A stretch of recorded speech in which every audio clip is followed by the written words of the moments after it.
اعوذ باللہ من الشیطان الرجیم بسم اللہ الرحمن الرحیم قل من يرزقكم من السماء والأرض أم من يملك السمع والأبصار ومن يخرج الحي من الميت ويخرج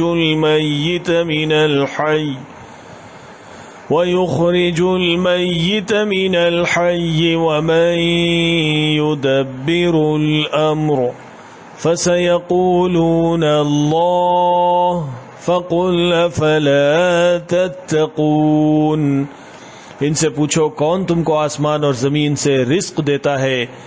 یہ سماعت اور بینائی کی قوتیں کس کے اختیار میں ہیں؟ کون بے جان سے جاندار کو اور جاندار میں سے بے جان کو نکالتا ہے؟ کون اس نظم عالم کی تدبیر کر رہا ہے؟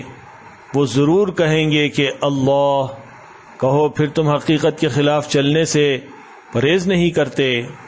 فَذَلِكُمُ اللَّهُ رَبُّكُمُ الْحَقُّ فَمَاذَا بَعْدَ الْحَقِّ إِلَّا الضَّلَالُ فَأَنَّىٰ تُصْرَفُونَ۔